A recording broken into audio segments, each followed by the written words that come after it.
Jain sir, we are ready for the band sir. Jain sir.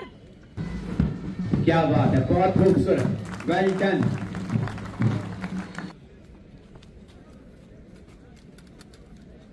Platoon, Westrum.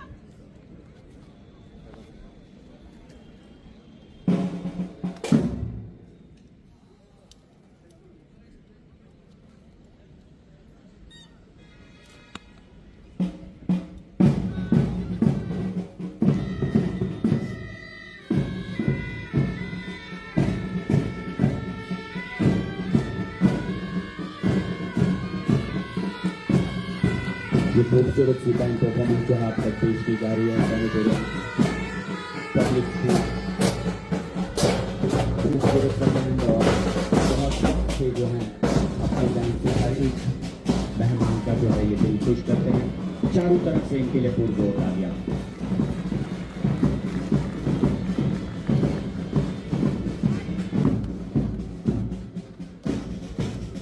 खूबसूरत इनका पूरा score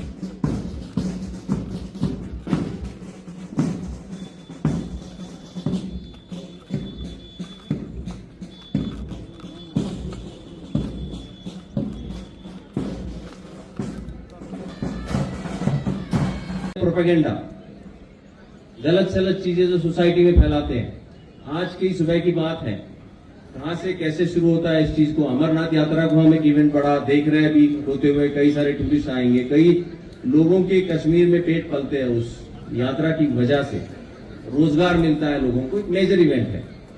लेकिन कल एक ऐसी अफवाह किसी ने उठाई, वो 2017 का एक ट्वीट फिर से डाल दिया प्रोपेगेंडा के तौर पे कि बारामूला में कहीं पे अटैक हो गया है और उसके साथ जुड़ी हुई चीजें हैं कि अभी यात्रा कैंसिल होगी। इसका कोई जरूरत नहीं थी बोलने की, ये कहां से घूम के यहां पे आ गया, इसका कोई मकसद नहीं था। तो ये है प्रोपेगेंडा। प्रोपेगेंडा मशीनरी चलती है, उसके पीछे दुश्मन का हाथ होता है। अगर आप हमारे दिमाग में और कुछ नहीं है तो ये चीजें भरना बहुत आसान होता है। जिन लोगों के पास यूथफुल एनर्जी है, जो कुछ काम करना चाहते हैं, वो इन चीजों के ऊपर ध्यान नहीं देंगे, उनके दिमाग में उसके लिए जगह नहीं है। और तीसरी चीज है कि कोई आपको अलगाववाद या कोई चीज आपके अंदर भरना है तो डाल सकता है, लेकिन हम जैसे अलगाववाद सोच बोलेगी कि फौज खराब है, फौज के साथ मत दो। आप दूसरी तरफ देखना, आप इस इवेंट में साथ में खड़े हैं। एक मुश्ताक साहब बता रहे थे, बिल्कुल अगर किसी को किसी गाड़ी का एक्सीडेंट होता है, किसी घर में आग लगती है, फौज आपके पास पहुंच जाती है तुरंत, ये बिना सोचे हुए कौन है, किसको जानते हैं नहीं जानते, क्योंकि वादा है ये फौज जो है आपके लिए यहाँ पे है। लेकिन अलगाववाद बोलेगा इनके साथ रिश्ता मत रखो। ये सारी चीजें खाली दिमाग में डाल सकती है, इसलिए जरूरी है कि ये एंगेजमेंट हमारे दिमाग को रहे और अच्छे पॉजिटिव कामों में रहे। स्पोर्ट्स एक बहुत ही उम्दा साधन है इसके लिए, जिससे आपको सही सोच मिलती है, बेहतर इंसान बन जाते हो और आपको शरीर और दिमाग दोनों का डेवलपमेंट ठीक होता है। अभी हम लोग क्या क्या कर रहे हैं इसमें से थोड़ा बहुत बताऊंगा अलग अलग एज ग्रुप के लिए। अभी एक बहुत ही बड़ा प्रोग्राम हुआ था यहाँ पे, मेरा देश मेरी पहचान, जिसमें 8वीं से 12वीं के बच्चे इस प्रोग्राम में आए थे। एक मिनी इंडिया आपके पास लेके आए थे हम, जिसमें 7 स्टेट्स को डिस्प्ले किया गया था। सारे गवर्नमेंट और प्राइवेट स्कूल यहाँ पे जो है उन्होंने पार्टिसिपेट किया था इसमें, सोपोर, उरी और बारामूला 3 जगहों पर। ये 7,500 बच्चे जो आए थे, इनको इंडिया के 7 स्टेट्स के कल्चर के बारे में बता दिया गया था। जब ये देखा गया तो उनके भी समझ में आया कि जो 7 स्टेट्स है उसमें जम्मू एंड कश्मीर भी एक स्टेट है और जिसका कल्चर कई सारी चीजों में मेल खाता है बाकी कल्चरों से, और हर एक कल्चर अलग हो सकता है और सारे कल्चर अलग अलग हम साथ में रह सकते हैं। इसी तरीके से कुछ प्रोग्राम हो रहे हैं।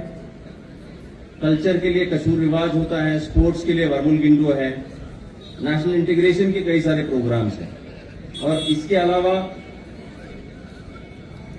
यूथ को एंगेज करने के लिए, उनके भावनाओं को सुनने के लिए डिबेट कॉम्पिटिशन से यूथ पार्लियामेंट, इनको भी हम देखते हैं किस तरह से किया जाए।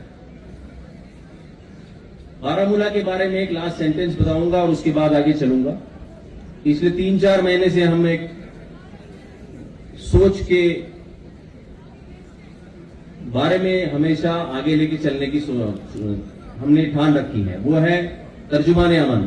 तर्जुमाने अमन का मतलब है जो पीस की या शांति की भाषा करता है या शांति का स्पोर्ट्स पर्सन है। हम समझते हैं कि बारामूला एक ऐसा टाउन है पूरे कश्मीर के अंदर कि जो पीस को सबसे पहले बढ़ावा देता है और सबसे पीसफुल है।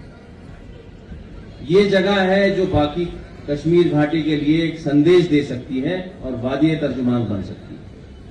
तो इसलिए इसको हम आगे लेके चलेंगे। एक कहावत है इंग्लिश में बोलते हैं empty mind is devils workshop. Hindi में बोलो तो खाली दिमाग शैतान का घर होता है। स्पोर्ट्स जो है आपको चुस्त दिमाग देता है, फुर्तीला शरीर देता है और एक बेहतर इंसान बनाता है।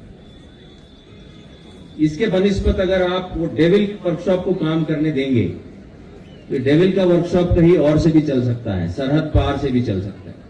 ये जो वर्कशॉप है वो आपको कई सारी चीजें लाएगा। सबसे पहले हमने जिसके लिए शपथ ली, ये जो नशा, ये नशा आपके पास ला सकता है। जो खिलाड़ी है वो नशे के साथ कभी नहीं देगा, क्योंकि खिलाड़ी को पता है अगर उसको खेल में बेहतरी चाहिए तो नशा उसके बीच में आएगा और उसको कभी बेहतर बनने नहीं देगा उस खेल में। इसलिए खिलाड़ी उसके पास नहीं जाएगा। तो एक बहुत बड़ी उपलब्धि होगी, ज्यादा से ज्यादा इसके साथ यूथ जुड़ेंगे। हम इसको एक और नजरिए से भी देखते हैं कि बारामूला में जो स्पोर्ट्स का कल्चर है ये शायद इस सिटी को कुछ समय में एक स्पोर्ट्स सिटी के तौर पे आगे लाएगा।